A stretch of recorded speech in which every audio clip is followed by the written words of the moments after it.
Hello everyone, मैं हूं सुजीत शुक्ला। स्वागत करता हूं आप सबका आपके अपने channel UPSC insights by Sujeet में। अगर आपने चैनल को अभी तक सब्सक्राइब नहीं किया तो प्लीज चैनल को सब्सक्राइब कीजिए। अगर आपको हेल्पफुल लगता है तो प्लीज इन्हें शेयर कीजिएगा। आपका चैनल को सब्सक्राइब करना हमें मोटिवेट करता है कि हम इसी तरीके से आपके लिए क्वालिटी कंटेंट लाते रहे। आज हमें देखना है म्यू टेस्ट के ऊपर क्वेश्चन, और बचे हुए जो हमारे कंपेरिजन टेस्ट है उसके ऊपर के क्वेश्चन देखना है। तो शुरू करते हैं हम पहले हमारे म्यू टेस्ट से। म्यू टेस्ट कुछ भी नहीं है, कंपैरिजन टेस्ट का ही एक फॉर्म है। यानी आप कंपैरिजन टेस्ट को अगर एक अलग तरीके से लिखो तो वो म्यू टेस्ट हो जाता है। पहले हम स्टेटमेंट देख लेते हैं फिर समझते हैं। स्टेटमेंट लिखिए, if f of x B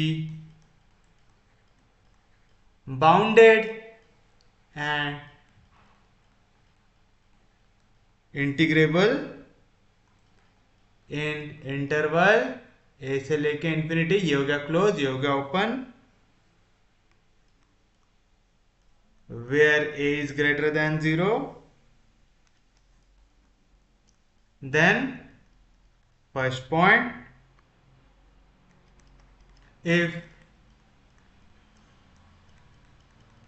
there exists a number mu greater than 1 such that limit x tends to infinity x to the power mu f of x is finite, then integral a से लेके infinity f of x into dx is convergent. Second, if there exists a number mu which is less than equals to 1 such that limit x tends to infinity x to the power mu into fx exists and is non-zero, then integral a to infinity f of x into dx is divergent.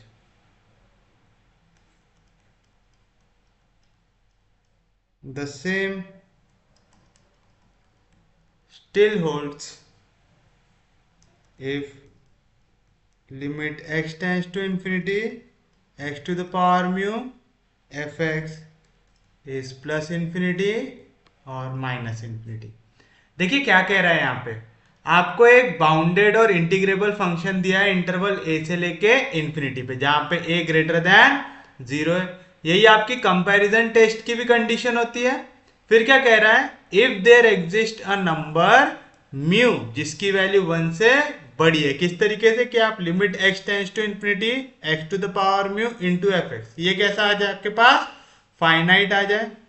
अगर आप लोगों को याद हो वहां पे हम लोग क्या करते थे, limit x tends to infinity लगाते थे f of x upon phi of x पे, जहां पे फाई ऑफ x क्या रहता था, एक फंक्शन ऑफ x जो हमको पता रहता था कि वो इंटीग्रेबल, सॉरी जो इंटीग्रेबल तो है जो आपका कन्वर्ज कर रहा है कि डाइवर्ज कर रहा है ना। हम लोग इस तरीके से लेते थे, हम लोग जनरली 1 अपॉन एक्स के पावर p का फॉर्म लेते थे। अगर p ग्रेटर देन 1 रहा तो converge, p less than equal to 1 रहा तो डाइवर्ज लेते थे। हम यहाँ पे एक्स फाई एक्स को कौन से फॉर्म में लेते थे, 1 अपॉन एक्स का पावर p के फॉर्म में। तो मैं अगर इसको यहाँ पे लिखूं तो मैं ऐसा लिख सकता, limit x tends to infinity f of x divide होगा फाई ऑफ एक्स से। फाई ऑफ एक्स को मैंने क्या लिया, 1 अपॉन एक्स का पावर p। एक्स का पावर पी कहाँ पे, डिनोमिनेटर के डिनोमिनेटर में, कहाँ पे चले जाएगा, न्यूमरेटर में, यानी आपको मिलेगा limit x tends to infinity x का power p into f of x. अब देखो मैं क्या बोल रहा हूं, अगर p ग्रेटर देन 1 हो तो कन्वर्ज होगा, जहां पे p की जगह क्या है, म्यू है, और मैं बोल रहा अगर म्यू ग्रेटर देन 1 हो तो कन्वर्ज करेगा, और अगर p less than equal to 1 रहा तो डाइवर्ज करता है। तो सेम चीज, जब म्यू की value less than equal to 1 रहेंगे तो क्या करेंगे, डाइवर्ज करेंगे। इस केस में बस क्या है कि अगर कोई भी फाइनाइट नंबर मिलता है तो अगर आपका म्यू के हिसाब से ये कन्वर्ज कर रहा है तो दूसरा भी कन्वर्ज करेगा, और अगर डाइवर्ज कर रहा है तो दूसरा भी डाइवर्ज करेगा। तो इनडायरेक्ट ये क्या है, एक कंपैरिजन टेस्ट ही है। तो म्यू टेस्ट कोई अलग से टॉपिक है क्या, नहीं, जितने कंपैरिजन टेस्ट के क्वेश्चन है आप म्यू टेस्ट से भी सॉल्व कर सकते हैं, म्यू टेस्ट के क्वेश्चन आप कंपैरिजन टेस्ट से भी सॉल्व कर सकते हैं। अब इसको हम सॉल्व कैसे करते हैं, इसके ऊपर का क्वेश्चन देख लेते हैं ताकि आपको और अच्छे से समझ में आ जाए। जैसे अगर हमको क्वेश्चन दिया हुआ है, question examine the convergence of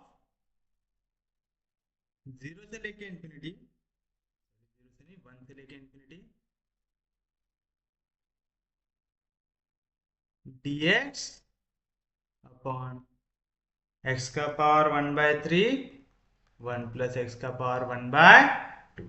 अब देखो यहाँ पे आप एक कंडीशन लगा सकते कि नहीं लगा सकते, लिमिट कहां से है, 1 से लेके इंफिनिटी। हमको बोला था यहाँ पे a की वैल्यू ग्रेटर देन 0 हो तो a से लेके इंफिनिटी तक, 1 से इंफिनिटी, 1 0 है क्या, नहीं, 0 से बड़ी वैल्यू है करके हम यहाँ पे म्यू टेस्ट लगा सकते हैं। तो अब सबसे पहली स्टेप क्या रहती, जो भी क्वेश्चन है आप उसको लिखते हैं एफ ऑफ एक्स, तो आप सॉल्यूशन में लिखेंगे let f of x equal to, numerator में कोई भी एक्स की टर्म है क्या, नहीं, तो आ जाएगा 1 अपॉन एक्स का पावर 1/3 इंटू 1 प्लस एक्स का पावर 1/2। अब जैसे मैं आपको समझा रहा था कि कंपैरिजन टेस्ट और म्यू टेस्ट लगभग सेम होते हैं। अगर मैं आपको कंपैरिजन टेस्ट की बात करूं तो मैं यहाँ पे क्या निकालता था, एक फाई ऑफ एक्स निकालता था। फाई ऑफ एक्स का तरीका याद है, मैं न्यूमरेटर और डिनोमिनेटर अलग अलग निकालता था। कैसे, मैं आइडेंटिकल एफ ऑफ एक्स से आइडेंटिकल वैल्यू लेता था, लेकिन न्यूमरेटर में भी लूंगा सबसे एक्स का बड़ा पावर। जैसे यहाँ पे 1 है, 1 मतलब एक्स का पावर 0, तो न्यूमरेटर मेरा क्या आएगा, एक्स का पावर 0 जिसकी वैल्यू आती है 1 आती है। डिनोमिनेटर में ये वाली वैल्यू ब्रैकेट के अंदर जाएंगी, तो मैं इसको क्या लिख सकता हूँ, 1 अपॉन एक्स का पावर 1/3 प्लस एक्स का पावर 1/3 मल्टीप्लाई होगा एक्स के पावर 1/2 से, तो क्या मिलेगा आपको a to the power m into a to the power n आएगा a to the power m plus n, यानी 1/3 प्लस 1/2, 2 1 जार 2 प्लस 3 1 जार 3, 2 प्लस 3 5/3 2 जार 6, तार x का पावर 5/6।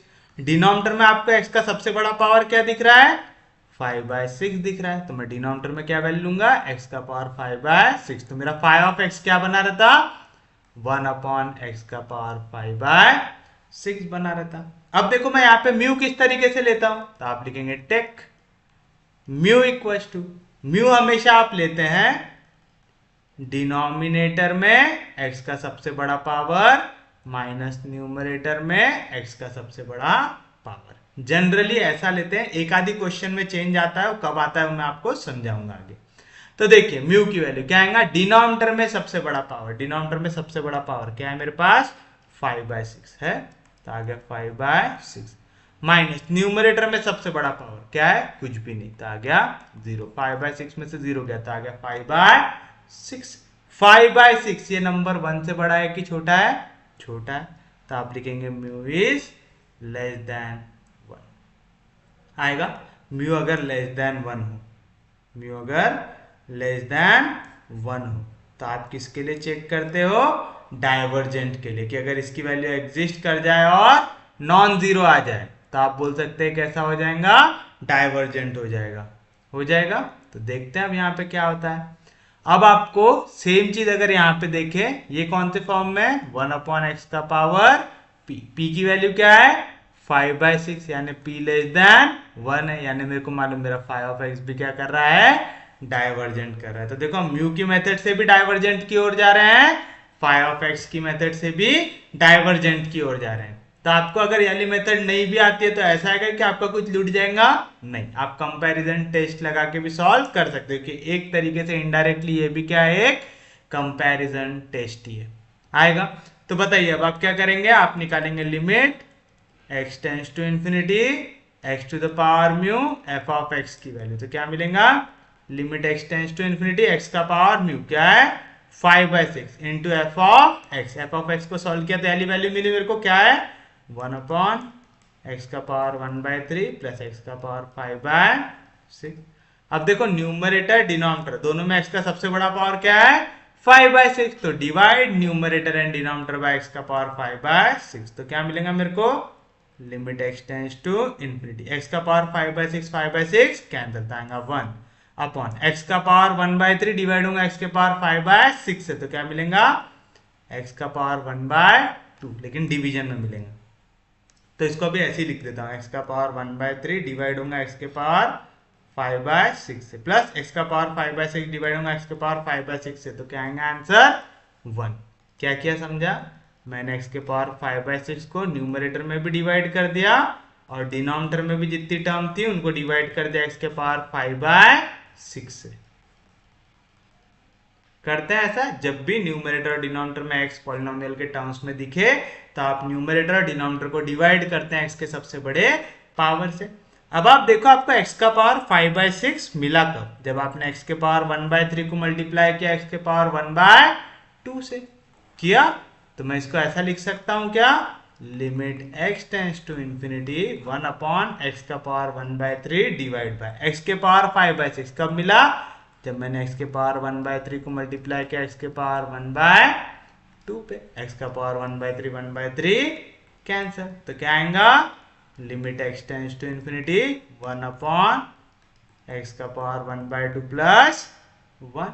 आ गया x डिवीजन में, तब आप क्या कर सकते हैं, limit x tends to infinity लगा सकते हैं। 1 पे लगेगा तो एज इट इज 1 आएगा। 1/अंडर root of infinity, under root of infinity क्या होता है इंफिनिटी, 1/इंफिनिटी 0, तो 0 + 1 क्या है आंसर 1। 1 कैसा नंबर है, which is finite and non zero.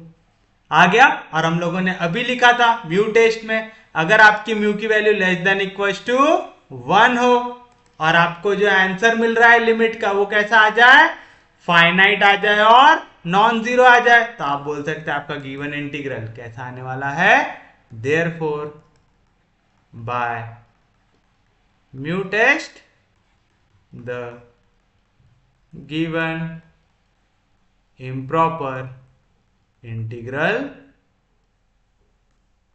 जिसकी वैल्यू है इंटीग्रल 0 से लेके 1 से लेके इंफिनिटी, 0 की ज्यादा तो भी है, 1 से लेके infinity f of x into d x, जो है 1 से लेके इंफिनिटी dx अपॉन x का पावर 1/3 इंटू 1 प्लस x का पावर 1/2 इज डाइवर्जेंट। और हमको मालूम कि अगर हम कंपैरिजन टेस्ट जो प्रॉपर लगाते हैं उससे भी गए रहते तो हम क्या मिला रहता है वैल्यू डाइवर्जेंट, क्योंकि p की वैल्यू इज लेस देन 1, तो यहाँ पे भी क्या आता था डाइवर्जेंट।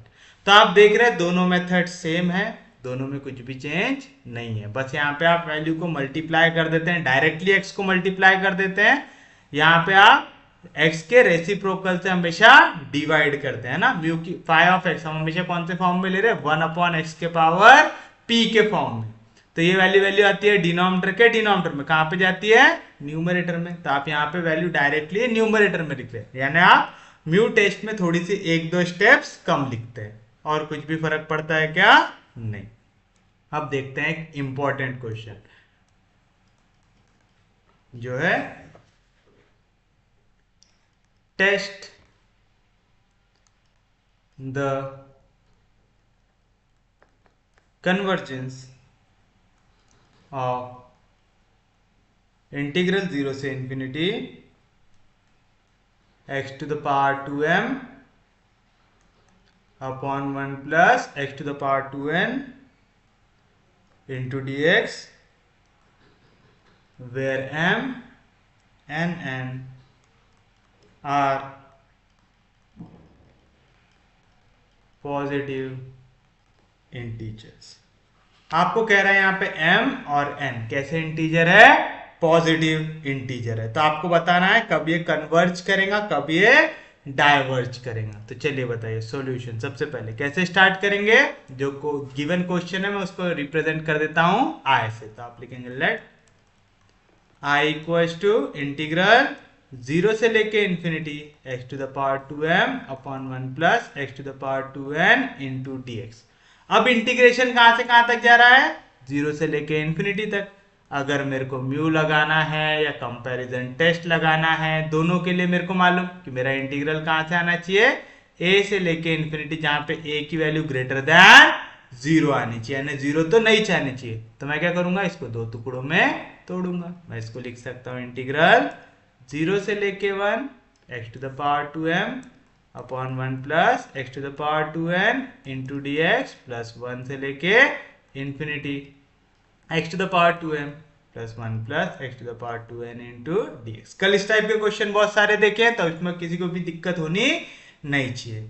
मैं पहले वाले को ले लूंगा i1, दूसरे वाले को ले लूंगा i2। Equation number 1 where i1 की वैल्यू क्या है, इंटीग्रल 0 से लेके 1 x to the power 2m upon 1 plus x to the power 2n into dx। And i2 की वैल्यू क्या है, 1 से लेके infinity x to the power 2m upon 1 plus x to the power 2n into dx। पहले हम करेंगे i1 को consider.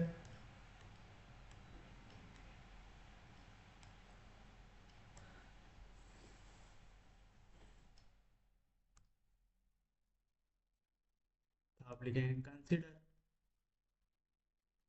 i1, ये हमारा i1। अब बताओ, हम लोग सबसे पहली चीज क्या चेक करते थे, कल का लेक्चर आप लोग देख के आए हैं, बताइए क्या है। पहले हम चेक करते हैं इसकी लिमिट कहां से कहां तक है, कहां से कहां तक है, 0 से लेके 1 तक, यानी लिमिट कैसी है, फाइनाइट है। x to the power 2m 1 plus x to the power 2n, आपकी लिमिट कोई भी इंफिनिटी पे नहीं जा रही, डिनोमिनेटर में 1 आ रहा है, आ रहा है। तब आप x के जगह अगर 0 भी डालोगे तो क्या आएगा, 0 अपॉन 1 प्लस 0, क्या है आंसर 0। 1 डालेंगे तो आएगा 1 अपॉन 1 प्लस 1, क्या रहा आंसर 1/2। यानी मैं इसकी सबसे छोटी सबसे बड़ी वैल्यू इस इंटरवल में फाइंड कर पा रहा हूं, यानी सॉल्यूशन कैसा है मेरा, बाउंडेड है। अगर आपका अंदर का फंक्शन बाउंडेड हो, लिमिट भी फाइनाइट दी हो, तो ये इंटीग्रल कैसा होता है, ये होता है proper integral. And proper integral is always convergent, पढ़े थे ऐसा, याद है। तो आप लिखेंगे clearly I1 is a proper integral. क्यों है प्रॉपर इंटीग्रल, समझ में आया ना, क्योंकि इसकी लिमिट कोई भी इंफिनिटी नहीं है, साथ साथ उसके जो फंक्शन है वो भी कैसे हैं, बाउंडेड है इस इंटरवल में, है कोई दिक्कत नहीं। तो I1 कैसा है, एक प्रॉपर इंटीग्रल है। एंड या तो फिर therefore it is convergent, it is convergent लिखो या I1 इज कन्वर्जेंट लिखो। समझा पक्के में, किसी को कोई दिक्कत नहीं, कोई डाउट नहीं, सबको समझ रहा है यहां तक। तो आपका I1 आ गया कन्वर्जेंट। क्यों आया समझा पक्के में, क्योंकि ये प्रॉपर इंटीग्रल बना, और proper integral is always convergent. अब बारी आती है आपकी I2 की, तो आप लिखेंगे कंसीडर। किसको कंसीडर करेंगे, I2 को, जो था 1 से लेके infinity x to the power 2m upon 1 plus x to the power 2n into dx। अब मैं यहां से दो मेथड से आगे जा सकता हूं। कौन कौन सी मेथड, मैं या तो म्यू टेस्ट लगा लूं, या तो फिर मैं आपका जो बरोबर कन्वर्जेंट टेस्ट है वो लगा लेते। एक क्वेश्चन अभी और म्यू टेस्ट के ऊपर देख ही लेते हैं।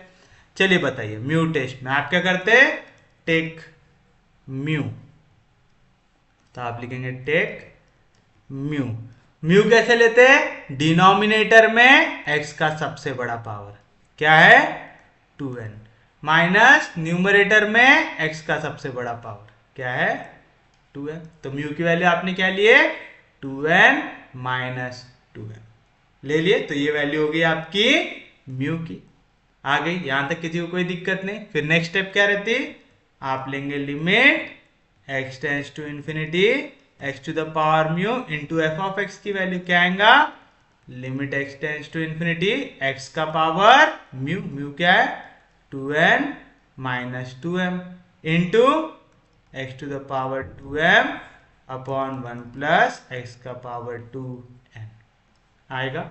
अब क्या दिख रहा है, ये a to the power m into a to the power n क्या रहता है, a to the power m plus n, तो आएगा a to the power m जो है 2n minus 2m plus n जो है 2m divide by 1 plus x का पावर 2n, कुछ कट रहा है plus 2m minus 2m cancel, तो क्या बची वैल्यू आपके पास, limit x tends to infinity x का power 2n divide by 1 plus x का पावर 2n। फिर से पॉलिनोमियल का फॉर्म आ रहा है न्यूमरेटर डिनोमिनेटर दोनों में, तो क्या करते हैं x के सबसे बड़े पावर से न्यूमरेटर और डिनोमिनेटर दोनों को आप कर देंगे डिवाइड, यानी यहाँ पे दोनों में आपको क्या दिख रहा है x का सबसे बड़ा पावर 2n, तो divide numerator and denominator by x का पावर 2n, तो क्या मिलेगा आपको, limit x tends to infinity x का पावर 2n 2n कैंसिल हो जाएगा 1 अपॉन 1 डिवाइड होगा x के पावर 2n से, तो 1 अपॉन x का पावर 2n, x का पावर 2n 2n कैंसिल, तो क्या बचेगा 1 बचेगा। कोई भी दिक्कत, कोई भी डाउट, समझा ना, x का पावर 2n न्यूमरेटर में डिवाइड हो गया, डिनोमिनेटर में भी 1 प्लस x का पावर 2n डिवाइड होगा x के पावर 2n से, 2n 2n कटाता है 1, 1 अपॉन x का पावर 2n और x का पावर 2n 2n कैंसिल, तो बचेगा 1। लगा तो limit x tends to infinity 1 पे लगेगा तो कोई फर्क नहीं पड़ता, 1 अपॉन इंफिनिटी का पावर 2n, n क्या है पॉजिटिव इंटीजर है यानी पॉजिटिव नंबर आने वाला है 2 इंटू एन भी, तो ये डिनोमिनेटर में रहेगा इंफिनिटी यानी 1 अपॉन इंफिनिटी क्या आएगा आंसर 0, 0 प्लस 1 होता है 1, 1 अपॉन 1 क्या है आंसर 1। ये नंबर कैसा है, which is finite and non zero, क्योंकि यहाँ पे आपको finite and non zero number मिला, तो अब डिपेंड करता है म्यू की वैल्यू पे कि ये कन्वर्ज करेगा कि डाइवर्ज करेगा। अगर म्यू हो जाए ग्रेटर देन 1 तो क्या कर जाएगा, कन्वर्ज कर जाएगा। अगर म्यू हो जाए लेस देन इक्वल टू 1 तो क्या कर जाएगा, डाइवर्ज कर जाएगा, कर जाएगा। ये चीज समझ में आई आपको, तो चलिए अब हम लोग देखेंगे हमारी कंडीशन हम किस तरीके से लिखेंगे। तो आप लिखेंगे therefore by mu test the given improper integral कौन सा था, 1 से लेके इंफिनिटी, i2 इक्वल टू 1 से लेके infinity x to the power 2m upon 1 plus x to the power 2n into dx। अब ये क्या करेगा, कन्वर्ज करेगा, कन्वर्जेस कब, इफ म्यू की वैल्यू आ जाए ग्रेटर देन 1 आ जाए, दैट इज क्या है आपकी म्यू की वैल्यू, म्यू है आपके पास 2n माइनस 2m, तो आ जाएगा 2n minus 2m greater than 1, that is अगर मैं 2 से डिवाइड कर दूं तो n minus m greater than 1 by 2, that is n is greater than m plus 1 by 2। n और m दोनों के दोनों क्या रिप्रेजेंट कर रहे हैं यहाँ पे, दोनों के दोनों यहाँ पे रिप्रेजेंट कर रहे हैं आपके पॉजिटिव इंटीजर्स, कर रहे हैं पॉजिटिव इंटीजर मतलब 1 2 3 4 ऐसी वैल्यूज। तो सीधी सी बात है, आप इसमें 1/2 से बड़ा बताओगे तो भी इंटीजर बनाने के लिए आपको कभी भी फ्रैक्शन में नंबर चाहिए क्या, नहीं चाहिए, तो मैं सिर्फ इसको ऐसा लिख सकता हूं दैट इज कि n बड़ा आ जाए m से, लिख सकता है ऐसा कि आप जो भी इंटीजर ले लोगे m से बड़ा, n की वैल्यू अगर m से बड़ी रहेंगी, कितने से बड़ी रहनी चाहिए 1/2 से, लेकिन अगर सोचो m की वैल्यू है 1 तो मेरे को n की वैल्यू 1 प्लस 1/2 कितना आ जाएगा 3/2, बट 3/2 एक पॉजिटिव इंटीजर है क्या, नहीं, तो मेरे को 3/2 से बड़ी वैल्यू लेना पड़ेगा, मतलब 3/2 से बड़ी मतलब 4/2 यानी 2 लेना पड़ेगा, लेना पड़ेगा, क्यों, since n and m are positive integers. बोल सकता है ऐसा, क्यों लिखा है तो समझा ना, क्योंकि ये दोनों क्या है, पॉजिटिव इंटीजर्स है, तो इनके बीच में मिनिमम डिफरेंस कितने का हो सकता है, 1 का। वैसे भी हम बोल रहे हैं n की वैल्यू m से बड़ी होनी चाहिए, है ना, m प्लस 1/2 होनी चाहिए, है ना, 1/2 इससे बड़ी होनी चाहिए। क्यों होनी चाहिए समझ में आ रहा है ना, क्योंकि दोनों के बीच में फर्क कितने का होता है, 1 का होता है। सेम चीज, and is divergent, and is divergent if, divergent कब होता, if mu is less than equal to 1, that is if mu की वैल्यू क्या है, 2n minus 2m is less than equal to 1, तो आप लिखेंगे which is possible if 2n minus 2m is less than 1। क्यों लिखा ऐसा मैंने, या तो फिर इसी को ऐसा लिख सकते हैं, that is if n minus m is less then 1/2। ऐसा क्यों लिख रहा हूं मैं यहाँ पे, ये चीज आपको समझना है। देखो अगर मैं इसको ऐसा लिखूं, ये कंडीशन लू कि 2n, पीछे वाले पेज में ले लेते हैं, यहाँ पे बहुत ज्यादा कचरा हो रहा है। अगर मैं लू 2n minus 2m is less than equal to 1, इसको अगर मैं डिवाइड बाय 2 करूंगा तो क्या आएगा, n minus m is less than equal to 1/2 आएगा। ऐसा पहला कंसीडर करो कि n माइनस m की वैल्यू 1/2 कब आ सकती। अब आप देखिए अगर मैं बोल रहा हूं n माइनस m की वैल्यू आनी चाहिए 1/2, मतलब n और m के बीच का डिस्टेंस जो है वो कितना आना चाहिए, 1/2 आना चाहिए। और अभी हमने देखा n और m क्या डिनोट करते हैं, positive integer, 1 2 3 4 5 6 and so on. अगर मैं n की वैल्यू ले लू 3, m की वैल्यू ले लू 2, दोनों को सब्ट्रैक्ट करो, 3 में से 2 के आंसर क्या आता, 1 आता। तो इनके बीच का डिफरेंस कभी भी 1/2 आ सकता है क्या, नहीं आ सकता। समझा पक्के में। तो पहली तो चीज आप इक्वल टू साइन ले सकते क्या, यहाँ पे नहीं ले सकते, है ना। सेकेंड देखो क्या है, 2n minus 2m is less than 1, यानी इन दोनों के बीच का डिस्टेंस लेस देन 1 आना चाहिए। ऐसा आ सकता क्या, ये करके देख लेते हैं हम लोग। अगर 2n माइनस 2m के बीच का डिस्टेंस लेस देन 1 आ सकता क्या, अगर मैं बोलूं n और m दोनों की वैल्यू इक्वल आ जाए, जैसे मैं यहाँ केस में ले लूं दोनों की वैल्यू 2 है, तो 2 इंटू एन कितना आ जाएगा, 2 2 जार 4, 2 इंटू एम कितना आ जाएगा, 2 2 जार 4, दोनों के बीच का डिस्टेंस निकालो, 2n माइनस 2m क्या आएगा, 4 माइनस 4, 4 माइनस 4 कितना आता, 0, एंड 0 इज लेस देन 1, यानी वाली वैल्यू लेस देन 1 आ सकती है, यानी n माइनस m का डिस्टेंस लेस देन 1/2 आ सकता है, क्योंकि n माइनस m अगर मैं दोनों की वैल्यू इक्वल लूं तो 2 माइनस 2 क्या आएंगी value, 0, which is less then 1/2। Less than 1/2 आ सकती, बट इक्वल टू 1/2 कभी भी आ सकती क्या, नहीं, क्योंकि दोनों क्या रिप्रेजेंट कर रहे हैं, पॉजिटिव इंटीजर्स रिप्रेजेंट कर रहे हैं। समझ में आया ना। जैसे आप ये वाले इक्वेशन से भी समझ सकते हैं कि n minus m is less than equal to 1/2, ऐसा इक्वेशन बनना चाहिए।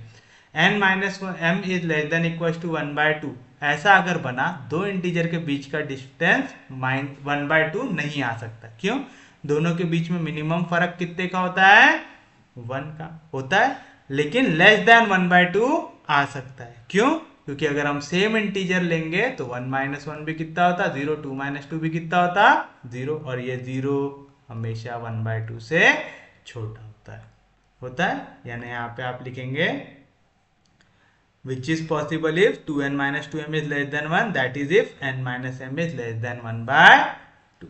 क्यों, since n and m are positive integers। इसमें यही वाला पार्ट सबसे हार्ड है ना, जो इक्वेशन बनाना है वो सब तो इजी है, वो तो कोई भी कर लेगा, लेकिन ये कंसेप्ट समझना हार्ड है यहाँ पे कि आपने ये कंडीशंस क्यों लिया, ये कब एग्जिस्ट कर सकता, कब एग्जिस्ट नहीं कर सकता करके उसने क्वेश्चन को हार्ड करने के लिए दिया हुआ है कि m और n क्या है, वहां पे पॉजिटिव इंटीजर्स है, कि इनके बीच का डिस्टेंस 1/2 नहीं आ सकता। आपको बोल रहा है लेस देन 1/2, तो लेस देन 1/2 आ सकता है क्या, हाँ आ सकता है। अगर दोनों इक्वल इंटीजर हो जाए तो उनके बीच का डिफरेंस आ जाएगा 0, विच इज लेस देन 1/2। करके हमने सिर्फ लेस देन वाला साइन लिया, वहां पे इक्वल टू वाला नहीं लिया। तो कैसे सॉल्व कर रहे समझ में आ रहा, और ये भी समझ में आ गई कंपैरिजन टेस्ट म्यू टेस्ट एक तरीके से सेम ही है। म्यू टेस्ट कंपैरिजन टेस्ट को अगर आप और ज्यादा रिफाइन करें तो क्या बनता है, म्यू टेस्ट बनता है। तो अब दोनों में कंफ्यूजन तो नहीं होगा। अब हम देखते हैं थोड़े से और ट्रिकी क्वेश्चंस जो हमारे पेपर में पूछे जा सकते हैं। जैसे next question, examine the convergence of 1 से लेके infinity log x upon x square into dx का। क्वेश्चन कहां से कहां तक जा रहा है, 1 से लेके इंफिनिटी तक, तो आई लेने की जरूरत है क्या, नहीं। सॉल्यूशन में डायरेक्टली को लेट f ऑफ x आ जाए, आपके पास क्या आएगा, log x upon x square. अब एक चीज जो आपको याद रखना है, जब भी क्वेश्चन log x और डिवीजन में x का कोई वैल्यू दिख रहा हो तो याद रखना इसका आंसर आता है 0।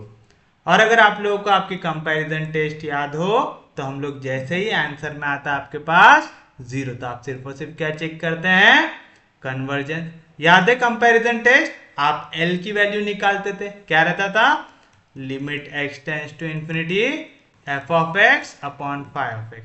अब अगर ये L की वैल्यू आ जाए फाइनाइट एंड नॉन जीरो, क्या बोल रहा हूं, फाइनाइट आ जाए और जीरो ना आए, तो हम लोग क्या बोलते हैं, f of x and phi of x converges and diverges together, बोलते हैं ऐसा। अगर ये लिमिट की वैल्यू आ जाए 0 तो आपको सिर्फ और सिर्फ क्या टेस्ट करना पड़ता है, कन्वर्जेंस की। अगर फाई ऑफ x कन्वर्जेस तो f ऑफ x भी कन्वर्ट करेगा, और अगर ये लिमिट की वैल्यू आ जाए इंफिनिटी तो आप सिर्फ और सिर्फ क्या चेक करते हैं, डाइवर्जेंस की। अगर फाई ऑफ x डाइवर्ज करे तो आपका f ऑफ x भी डाइवर्ज करेगा। यानी मेरे को एक चीज समझ में आ गया, क्वेश्चन देखते बरोबर कि यहाँ पे आंसर आने वाला है 0, 0 आने वाला है तो मेरे को टेस्ट करना है कन्वर्जेंस, टेस्ट करना है। बट कन्वर्जेंस टेस्ट करने के लिए मेरे को हमेशा ऐसा फंक्शन लेना पड़ेगा, जैसे मैं यहाँ पर अगर फाई ऑफ एक्स लेने की बात करूं तो मेरे को फाई ऑफ एक्स हमेशा 1 upon x to the power p के फॉर्म में चाहिए रहता, तो 1 अपॉन एक्स का पावर। अब मैं क्या पावर लूं, ठीक है, मेरे पास दो ऑप्शन है। पहला तो मेरे को कन्वर्जेंस दिखाना है ना, क्यों, क्योंकि मेरे को मालूम इसका आंसर एंड में 0 आने वाला है। इसका आंसर क्योंकि एंड में 0 आने वाला है तो मेरे को कन्वर्जेंस दिखाना है। कन्वर्जेंस दिखाना है मतलब मेरी p की value should be greater than 1 होनी चाहिए, यानी यहाँ पे x का पावर 1 से बड़ा होना चाहिए, 1 से बड़ा पावर चाहिए। लेकिन देखो यहाँ पे डिनोमिनेटर में क्या पावर है, 2 है। अगर मैं 2 ले लूं, यहाँ पे x का पावर 2 ले लूं तो x का पावर 2 x का पावर 2 कट जाएगा, फिर क्या बचेगा, सिर्फ और सिर्फ log x। मैंने बताया था log x और उसके डिवीजन में कोई तो भी x की पावर चाहिए रहता तो आंसर 0 आता है। तो मेरे को x की अभी भी कोई पावर चाहिए, अगर मैं x का पावर 2 ले लूंगा तो x का पावर 2 x का पावर 2 कट जाएगा, तो मेरा काम जमेगा क्या, नहीं। तो मेरे को ऐसा नंबर लेना है जो 2 से छोटा हो बट 1 से बड़ा हो। तो मैं क्या ले लूंगा, मैं नंबर ले लूंगा 3/2। 3/2 2 से छोटा है बट 1 से बड़ा है। तो दिख रहा है कोई कोई क्वेश्चंस में आपको ऐसा दिमाग लगा के भी क्वेश्चन को सॉल्व करना पड़ता है, और ये दिमाग लगाना आपको कब आएगा, जब आप अलग अलग टाइप के क्वेश्चंस देखेंगे। डायरेक्ट पेपर में देखेंगे तो आएगा क्या, नहीं, पेपर के पहले देख के जाना है। ऐसे क्वेश्चंस करके हम लोग ऐसे क्वेश्चंस को भी कवर कर रहे हैं। कैसे लिए फाई ऑफ एक्स समझ में आया, क्यों ले रहे हैं ऐसा। पहला तो log x का क्वेश्चन है, log x के डिवीजन में कोई भी x का पावर हो तो इसका आंसर क्या आता है, 0 आता है। 0 पे सिर्फ और सिर्फ क्या चेक होता है, कन्वर्जेंस चेक होता है। कन्वर्जेंस कब आता है, जब फाई ऑफ x में p का पावर इज ग्रेटर देन 1 हो, है ना। p का पावर अगर ग्रेटर देन 1 होगा तभी ये फंक्शन क्या करेगा, कन्वर्ज करेगा। तो मेरे को यहाँ पे पावर ऐसा लेना है जो 1 से बड़ा हो, लेकिन f ऑफ x के डिनोमिनेटर का जो पावर है उससे छोटा भी लेना पड़ेगा, क्योंकि अगर उतना ले लिया तो वैल्यू डिवीजन में रहेंगी कि कुछ भी नहीं रहेगी।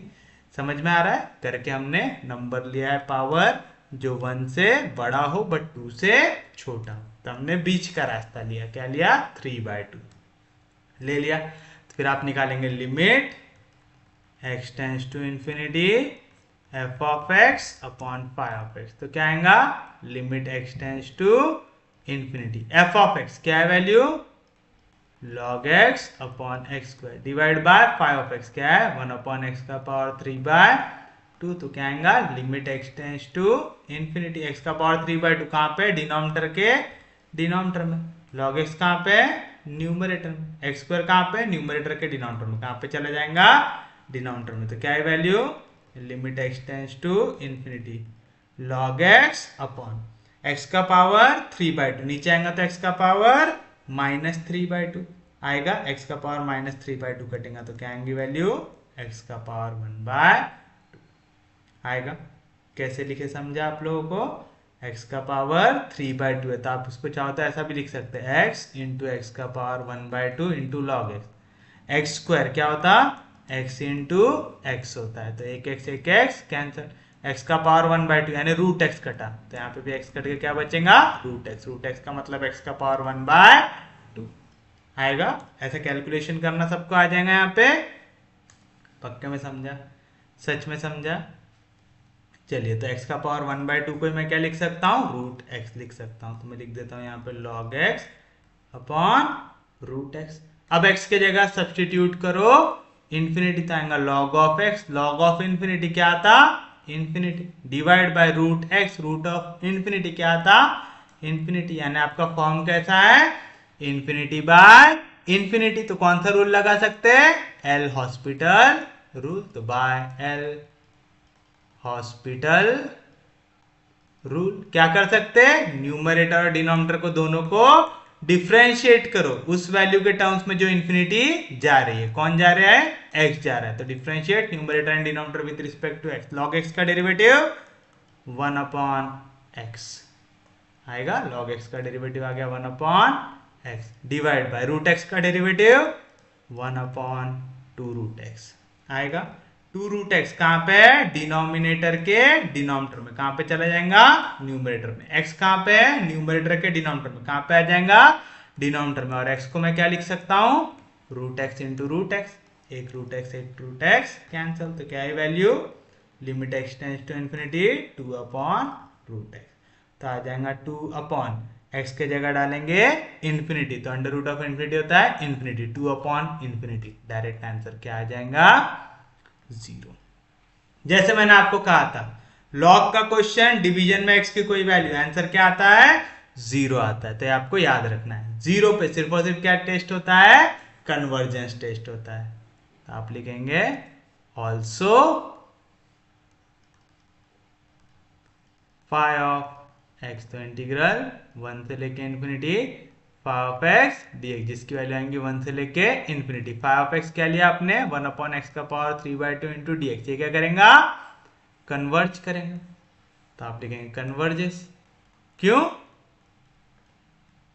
ये p टेस्ट का काम है?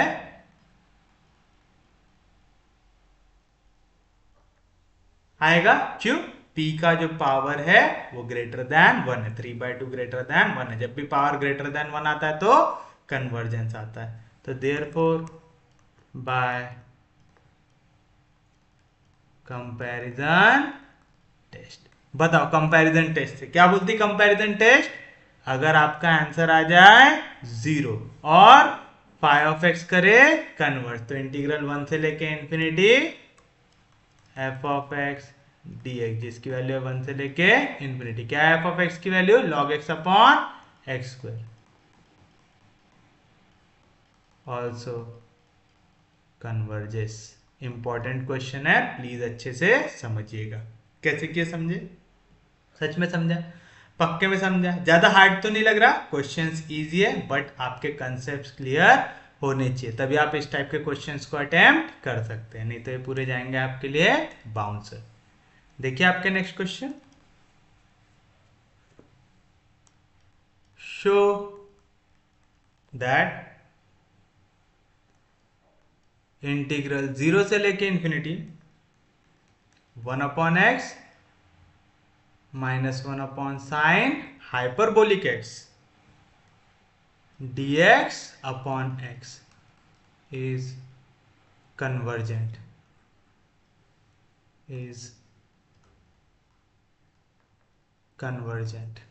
ठीक है। अब इसको आपको प्रूव करना है कन्वर्जेंट। लिमिट कहां से कहां तक जा रहा है? 0 से इंफिनिटी तक। कंपैरिजन टेस्ट, म्यू टेस्ट कुछ भी लगाने के लिए 1 से इंफिनिटी जाना चाहिए, है ना। तो हमको इसको पहले आई लेना पड़ेगा। तो आप सॉल्यूशन में लिखेंगे let I equals to integral 0 से लेके infinity 1 upon x minus 1 upon sine hyperbolic x into d x upon x. ऐसा क्वेश्चन दिया हुआ है। पहले आप इसको दो टुकड़ों में तोड़ो। आप 0 से इंफिनिटी जाने के बजाय 0 से 1 जाओ,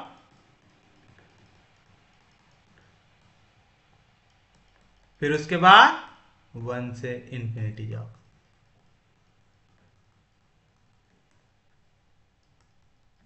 तो हमको मिल जाएगा I equals to i1 plus i2 आ जाएगा। वेयर i1 की वैल्यू क्या आएंगे?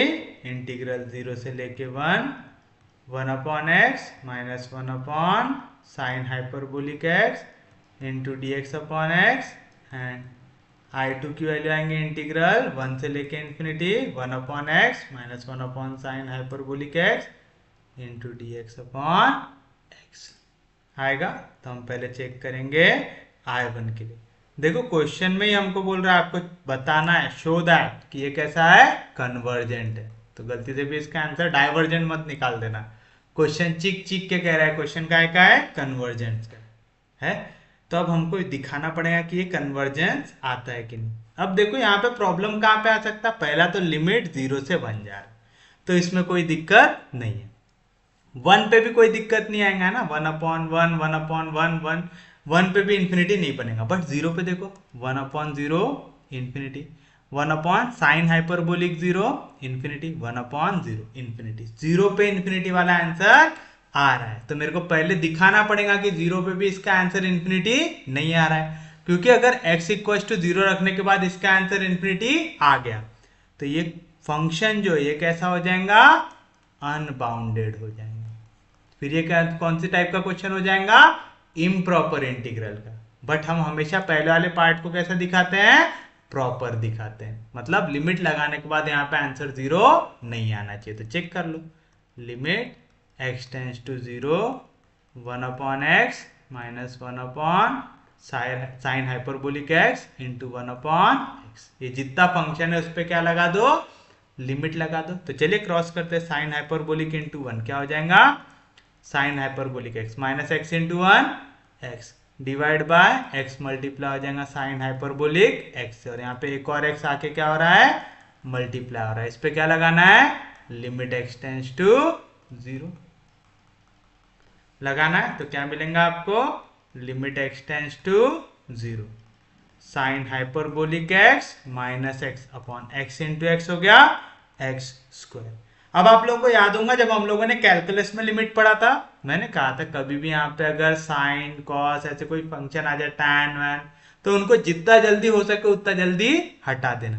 कैसे, अगर मैं साइन हाइपरबोलिक एक्स को डिवाइड कर दूं एक्स से, तो हमको मालूम limit theta tends to 0 sine hyperbolic theta upon theta, इसका भी आंसर क्या आता है, 1 आता है। बट मैं अगर इसको डिवाइड कर रहा हूं एक्स से, तो उसको बैलेंस करने के लिए क्या करना पड़ेगा, मल्टीप्लाई बाय एक्स भी करना पड़ेगा, ताकि ये साइन का झंझट यहां से डिनोमिनेटर से हट जाए। तो अब हम क्या लिख सकते हैं इसको, limit x tends to 0 sine hyperbolic x minus x upon x square into x हो जाएगा एक्स का क्यूब, और sine hyperbolic theta upon theta, इसका आंसर क्या आ जाएगा 1। क्यों, limit theta tends to 0 sine hyperbolic upon theta, इसका आंसर क्या आता 1। साइन थीटा अपॉन थीटा का भी आंसर क्या आता 1। अब आप रख के देखिए यहाँ पे x के जगह 0, तो देखो sine hyperbolic 0 0 0 minus 0 0 divide by x का क्यूब यानी 0 का क्यूब 0। तो कौन सा फॉर्म आ गया, 0 बाय 0 का फॉर्म आ गया। जब भी 0 बाय 0 का फॉर्म आ जाए तो आप क्या लगा सकते हैं, एल हॉस्पिटल रूल, यानी न्यूमरेटर और डिनोमिनेटर को अलग से कर लो, डिफरेंशिएट आएगा limit x tends to 0। Sine hyperbolic theta का डेरिवेटिव क्या होता है, cos hyperbolic theta, minus x का derivative 1 divide by x cube का डेरिवेटिव 3x स्क्वायर आएगा।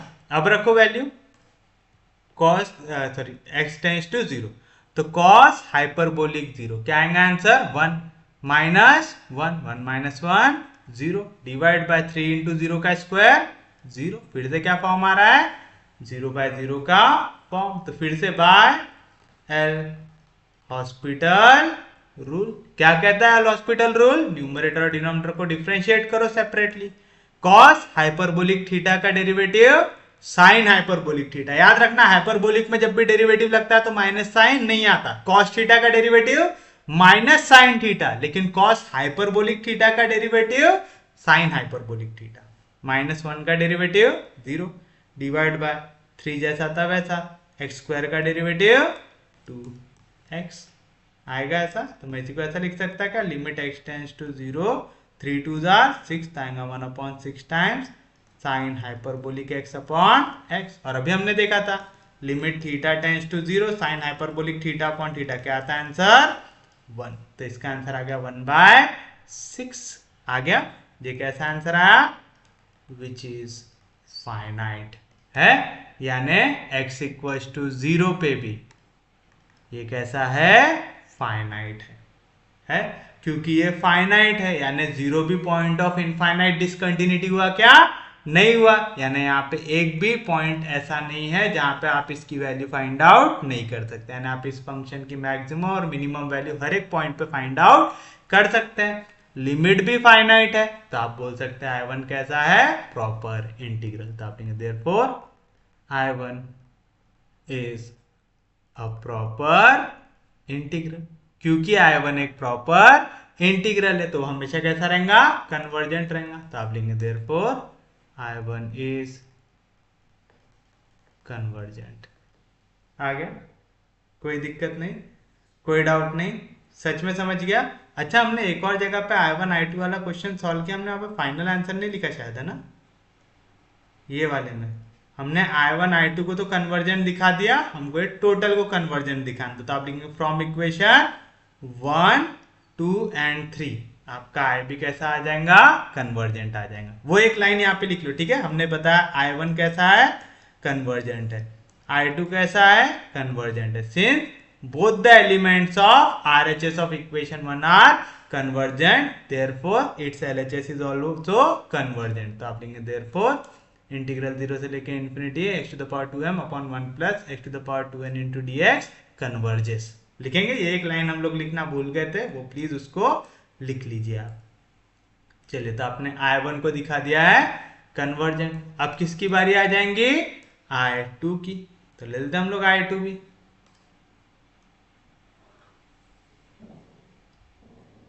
ये हमारे पास हमारा I2, तो ना I2 की वैल्यू क्या है, 1 से लेके infinity 1/x minus 1 sine hyperbolic x into d x upon x. तो आप लिखेंगे लेट, ये हो जाएगा हमारे लिए f ऑफ x हो गया हमारे लिए 1/x minus 1 sine hyperbolic x into 1/x and phi of x।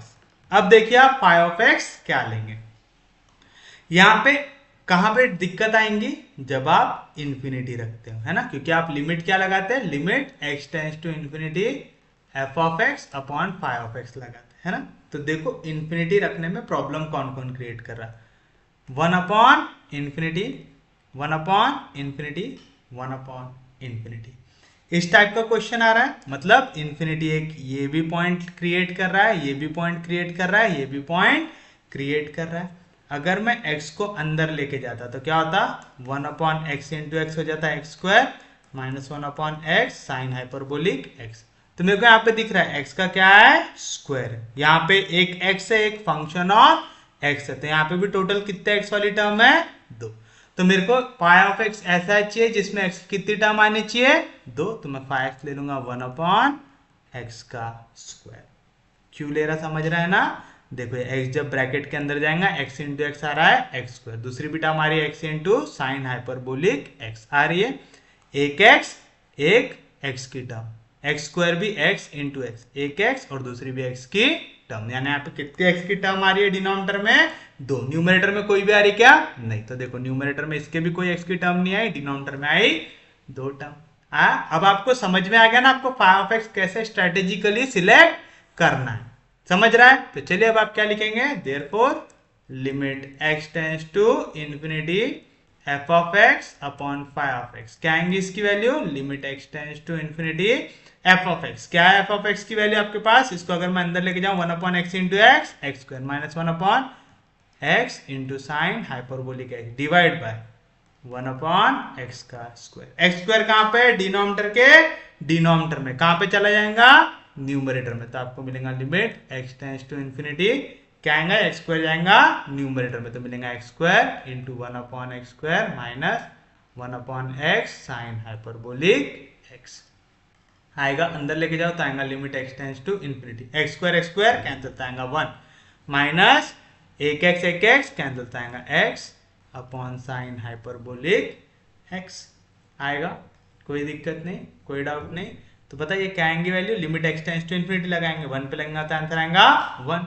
Limit theta tends to zero sine hyperbolic theta upon theta, क्या आता है आंसर? वन। तो theta upon sine hyperbolic theta ने कोई पाप किया क्या? नहीं, उसका भी आंसर क्या आएगा? वन। रीजन क्या आएगा? Since limit theta tends to zero sine hyperbolic theta upon theta, इसका आंसर क्या आता है? वन आता है। ये समझा ना? आप चाहो तो इसको ऐसा भी लिख सकते हैं, one upon sine hyperbolic theta upon x. X कहाँ पे? डिनोमिनेटर के डिनोमिनेटर में, कहाँ पे जाएगा? न्यूमरेटर में, तो मिलेगा x upon sine hyperbolic x और limit theta tends to zero sine hyperbolic theta upon theta, क्या आता है answer? One. One minus one, क्या आ गया आंसर? जीरो आ गया। जब भी इसका आंसर जीरो आ जाए तो जीरो में सिर्फ और सिर्फ क्या टेस्ट होता है? कन्वर्जेंस टेस्ट होता है। और देखो वन अपॉन एक्स स्क्वायर है इस फॉर्म में, वन अपॉन एक्स का पावर पी, जहां पे पी की वैल्यू ग्रेटर देन वन है, टू वन से बड़ा है, तो ये हमेशा क्या करेगा? कन्वर्ज करेगा। आप लिखेंगे ऑल्सो इंटीग्रल वन से लेके infinity phi of x into d x, जिसकी वैल्यू वन से लेके infinity one upon x square into d x, ये क्या करता है? कन्वर्ज करता है। तो देयरफॉर बाय कंपैरिजन टेस्ट आप क्या बोल सकते हैं? इंटीग्रल वन से लेके infinity one upon x minus one upon sine hyperbolic x into d x upon x also converges, और इसको हमने दिया था आई टू से डिनोट किया था, किए थे, तो हो गया आपके लिए इक्वेशन नंबर 3। ये कन्वर्जेस लिखा हुआ है, ऑल्सो कन्वर्जेस आएगा। तो आपका I1 भी कन्वर्ज कर रहा है, I2 भी कन्वर्ज कर रहा है, मतलब right hand side of equation 1 क्या कर रहा है? कन्वर्ज कर रहा है। तो लेफ्ट हैंड साइड भी कन्वर्ज करेगा। तो आप लिखेंगे एज बोथ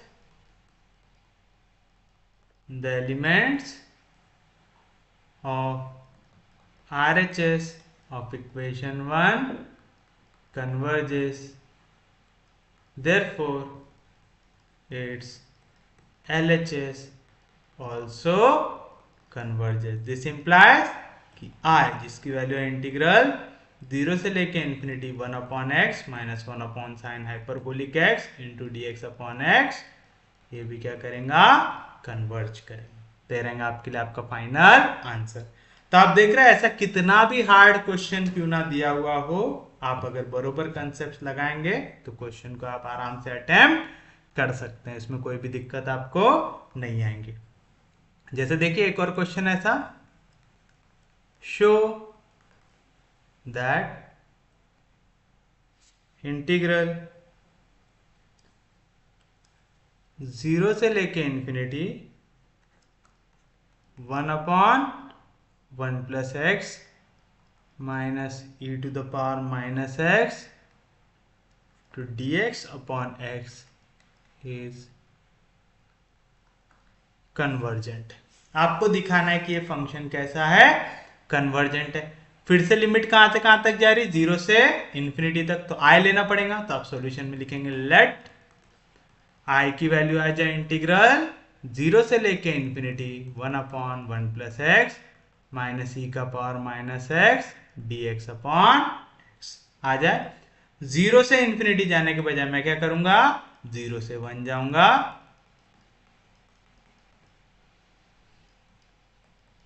फिर 1 से इन्फिनिटी जाऊंगा। तो मैं पहले वाले को ले लूंगा I1, दूसरे वाले को ले लूंगा I2। ले लेंगे वेयर I1 की वैल्यू क्या आएंगी, 0 से लेके 1/1 plus x minus e to the power minus x d x upon x. And I2 की वैल्यू क्या आएंगी, 1 से लेके infinity 1/1 plus x minus e to the power minus x into d x upon x. फिर से पहले I1 को करेंगे consider.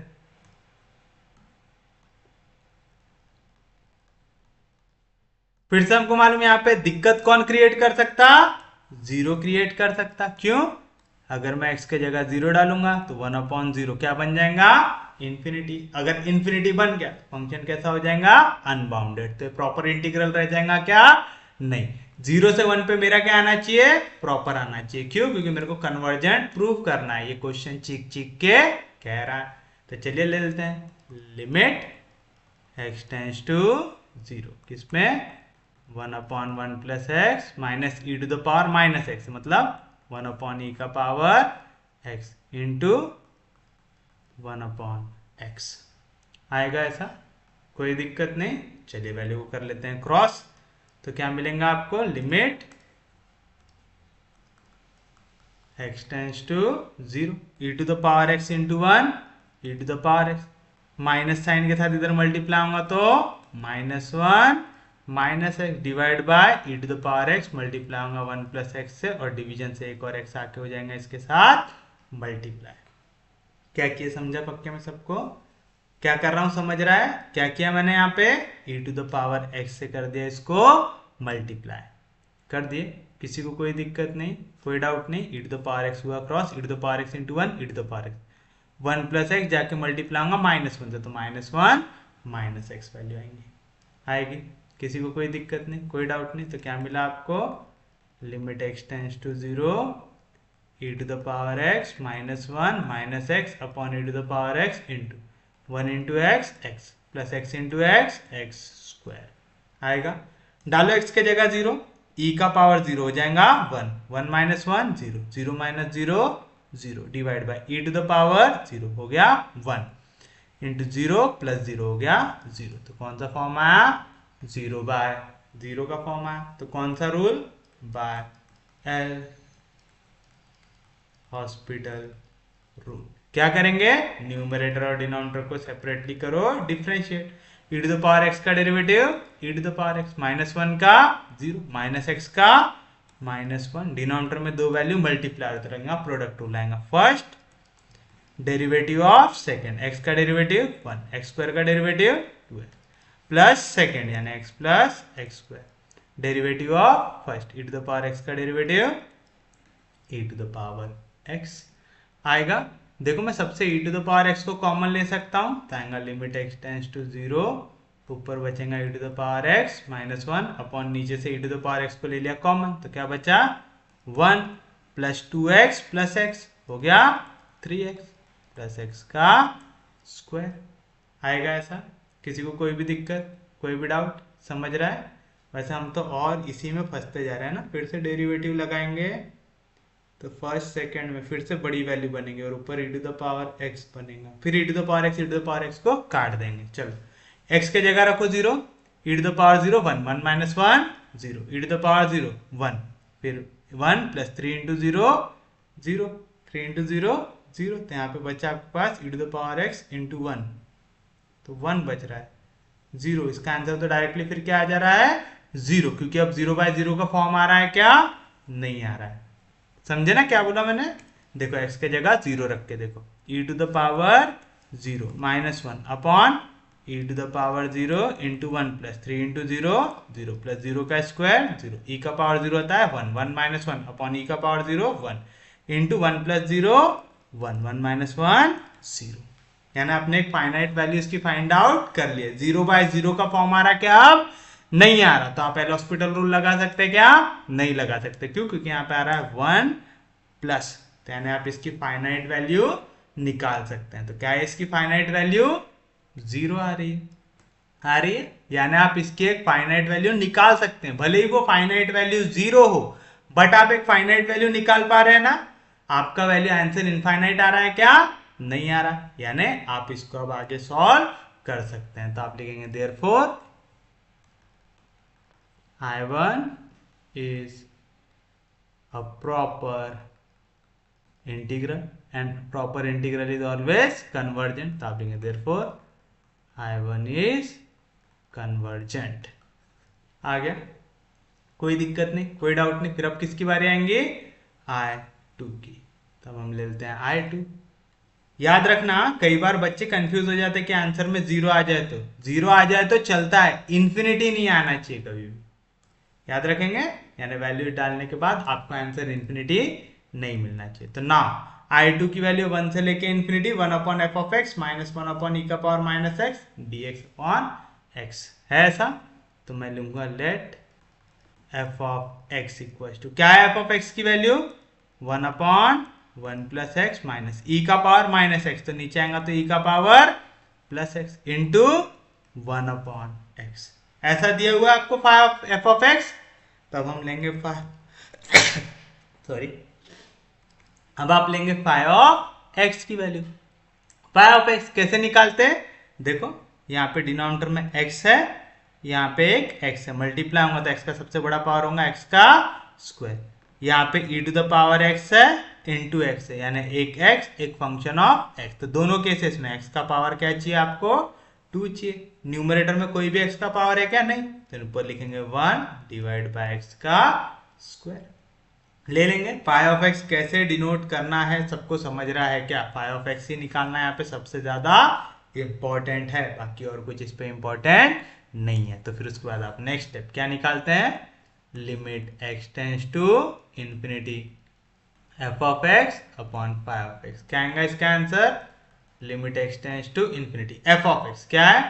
1 upon 1 plus x minus 1 upon e to the power x into 1 upon x divide by 1 upon x का square. एक x और उसका square cancel. अब ये एक्स कहाँ पे?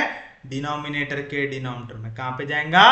न्यूमरेटर में। तो आएगा limit x tends to infinity, x जाएगा ऊपर तो आएगा x upon 1 plus x minus x upon e to the power x. समझा ना? एक्स कहाँ पे? डिनोमिनेटर के डिनोमिनेटर में जाएगा न्यूमरेटर में। तो एक्स मल्टीप्लाई होगा 1 अपॉन 1 प्लस एक्स से, आएगा x upon 1 plus x minus x upon e to the power x आएगा। किसी को कोई दिक्कत नहीं, कोई डाउट नहीं? सच में समझ रहा है? पक्के में समझ रहा है? चलिए अब आप क्या करेंगे? एक्स के जगह अब आप सब्सटीट्यूट कर सकते हैं यहाँ पे इन्फिनिटी। जैसे ही मैं एक्स के जगह डालूंगा इन्फिनिटी, तो क्या फॉर्म बन रहा है मेरे पास? या तो मैं इसको क्रॉस कर लेता हूँ, थोड़ा सा और आसान कर लेता हूँ। Limit x tends to infinity, ये क्रॉस होगा x into e to the power x, x e to the power x minus x into 1 minus x plus into minus minus x into x x square divide by 1 plus x multiply होगा e to the power x. ऐसा एक ही question बना लो, नहीं तो 2 बार solve करना पड़ेगा। अब देखो एक्स के जगह इन्फिनिटी रख के देखो क्या फॉर्म बन रहा है आपके पास? ये infinity minus infinity minus infinity, तो न्यूमरेटर में आ रहा है इन्फिनिटी डिवाइड बाय इन्फिनिटी रखेंगे, ई का पावर इन्फिनिटी होता है इन्फिनिटी, तो फॉर्म कौन सा है? इन्फिनिटी बाय इन्फिनिटी का फॉर्म है। तो क्या लगाएंगे? एल हॉस्पिटल रूल, यानी न्यूमरेटर और डिनोमिनेटर को डिफरेंशिएट करो विद रिस्पेक्ट टू एक्स। तो यहाँ पे लेंगे product rule, first derivative of second plus second derivative of first. X का derivative with respect to x 1 हो जाएगा। समझा ना? ये हो गया यू, ये हो गया वी। क्या था? U derivative of v, e to the power x का derivative e to the power x, v यानी e to the power x derivative of u, x का derivative with respect to x 1 आ गया। उसके बाद देखिए क्या मिल रहा है आपको? माइनस एक्स का डेरिवेटिव 1 माइनस एक्स स्क्वायर का डेरिवेटिव 2, सेम नीचे प्रोडक्ट रूल यू वी। क्या रहता है? यू यानी 1 plus x derivative of v, e to the power x का derivative e to the power x plus v यानी e to the power x derivative of u, 1 का derivative 0, x का derivative 1। लिखने की जरूरत है क्या? नहीं।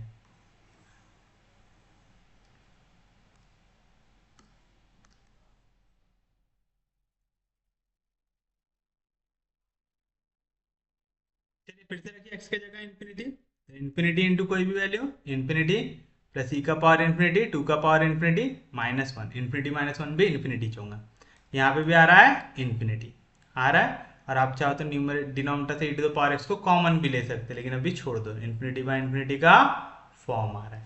फिर से डिफरेंशिएट कर दो by L hospital rule.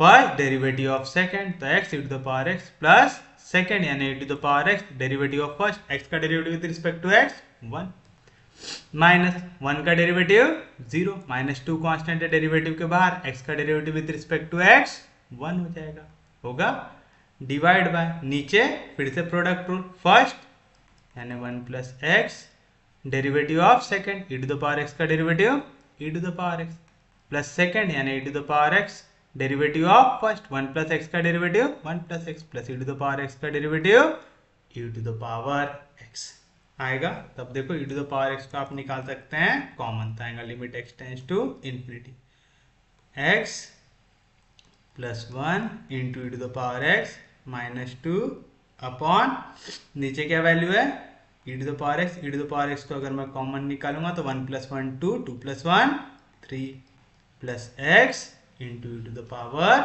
x आ रहा है ऐसा। अब अगर मैं e to the power x से न्यूमरेटर और डिनोमिनेटर दोनों को कर दूं डिवाइड, तो क्या आएगा limit x tends to infinity e to the power x, e to the power x cancel, तो आएगा x प्लस 1 -2 डिवाइड होगा e to the power x से, तो आ जाएगा e to the power -x divide by नीचे बचेगा 3 plus x। समझा क्या किया मैंने, e to the power x से न्यूमरेटर और डिनोमिनेटर को कर दिया डिवाइड, क्यों, क्योंकि मेरे को मालूम जब तक e to the power x question में रहेगा मेरा इन्फिनिटी वाला फॉर्म चलते रहेगा ही। और अगर आपको ये नहीं करना है तो एक स्टेप आप और रुक जाओ, फिर उसके बाद डिफरेंशिएट करोगे तो -2 भी यहाँ से हट जाएगा, हटेगा। वैसे डिवाइड कर लोगे जितना जल्दी उतना जल्दी आपको आंसर मिलने की चांसेस बन जाएंगे, क्योंकि देखो डिनोमिनेटर से अब हमारा e to the power x हट गया है, यानी इन्फिनिटी वाला फॉर्म अब हट गया है। फिर से कर दो इसको डिफरेंशिएट, फिर से कौन सा फॉर्म आ रहा है अभी भी आपके पास, अगर आप x की जगह इन्फिनिटी रखेंगे तो इन्फिनिटी बाय इन्फिनिटी का फॉर्म आ रहा है। फिर से क्या लगेगा एल हॉस्पिटल रूल, तो क्या आएगा limit x tends to infinity, लगाओ x का डेरिवेटिव 1 -2 जैसा था तो वैसा, क्योंकि 1 का डेरिवेटिव हो जाएगा 0, e to the power -x का derivative -x e to the power -x, तो माइनस इंटू माइनस हो जाएगा प्लस, 3 का डेरिवेटिव 0, x का डेरिवेटिव 1। अब देखो नीचे से हट गया पूरा x की टर्म, ऊपर से भी हट गई लगभग पूरी x की टर्म, सिर्फ क्या बचा है e का पावर -x, तो लगा दो x टेंड्स टू इन्फिनिटी, तो क्या मिलेगा 1 plus 2 into e to the power -x, x की वैल्यू है इन्फिनिटी, डिवाइड हो रहा है 1 से डिवाइड हो, कुछ भी फर्क पड़ता क्या नहीं पड़ता, तो आएगा 1 plus e to the power -infinity, क्या आता है आंसर 0 आता है, e का पावर -इन्फिनिटी मतलब 1 अपॉन e का पावर इन्फिनिटी यानी 1 अपॉन इन्फिनिटी, जिसका आंसर आता है 0, 1 प्लस 0 कितना आंसर 1 आया। 1 कैसा है which is finite and non zero, कैसा नंबर है ये फाइनाइट और नॉन जीरो नंबर है। जब भी फाइनाइट और नॉन जीरो नंबर आए मतलब आप कह सकते कि आपका f ऑफ x और phi ऑफ x कन्वर्ज और डाइवर्ज करता है टुगेदर, तो आप लिखेंगे देयरफॉर, या तो फिर आप डायरेक्ट कन्वर्ज और डाइवर्ज टुगेदर वो नहीं लिखना है तो डायरेक्ट लिख दो कि आपका phi ऑफ x भी क्या करता है कन्वर्ज करता है, तो एक ही लाइन में आंसर भी आ जाएगा। ऑल्सो हमने क्या लिया था phi of x 1 upon x square, तो ऑल्सो इंटीग्रल 1 से लेके infinity phi of x into d x, जिसका आंसर है 1 से लेके infinity 1 upon x square into d x, P की वैल्यू ग्रेटर देन 1 है तो आप लिखेंगे इज कन्वर्जेंट, इज कन्वर्जेंट, तो देयरफॉर बाय कंपैरिजन टेस्ट, क्या कहते हैं कंपैरिजन टेस्ट, अगर कभी भी आपकी लिमिट की value finite and non zero आ जाए तो f of x and phi of x converges और डाइवर्जेस टुगेदर, और यहाँ पे हमारा phi ऑफ x कन्वर्ज कर रहा है, तो कंपैरिजन टेस्ट से आपका f ऑफ x भी कन्वर्ज ही करेगा, तो आप लिखेंगे इंटीग्रल 1 से लेके infinity f of x into d x, जिसका आंसर रहेगा 1 से लेके इन्फिनिटी क्या था f ऑफ x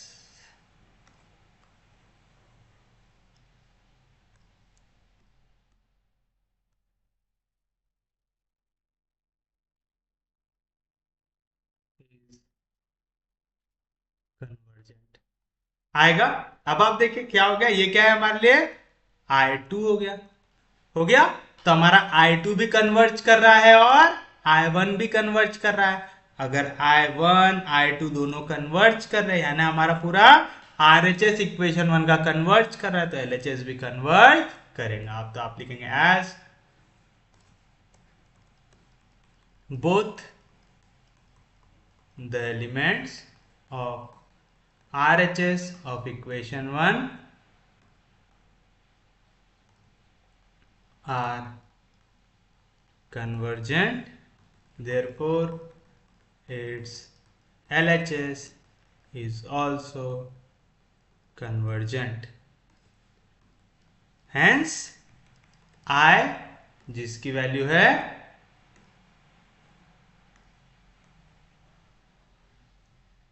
अब आप देखो, जब वो कन्वर्जेंस बोलता है तो मैं कन्वर्जेंस लिखता हूं, जब वो कन्वर्जेंट बोलता है तो मैं भी कन्वर्जेंट लिखता हूं। आपकी मर्जी है, ऐसा करना जरूरी नहीं रहता, बट जो लैंग्वेज में पूछा है वही लैंग्वेज में आंसर दो तो ज्यादा अच्छा लगता है। तो ये रहेगा आपके लिए आपका फाइनल आंसर। तो अब उम्मीद है आपको अगर फर्स्ट काइंड का कोई भी क्वेश्चन पूछे चाहे कितना भी हार्ड क्यों ना, आप उसको अटेम्प्ट कर सकते हैं। उम्मीद है सबको वाला लेक्चर समझ में आया होगा। अगर आपको लेक्चर समझ में आ रहे, यूजफुल लग रहे तो प्लीज चैनल को सब्सक्राइब कीजिए, वीडियो को शेयर करते रहिए। सबसे इंपॉर्टेंट चीज पढ़ते रहिए, रिवाइज करते रहिए। हम लोग मिलेंगे कल, तब तक के लिए take care, have a nice day.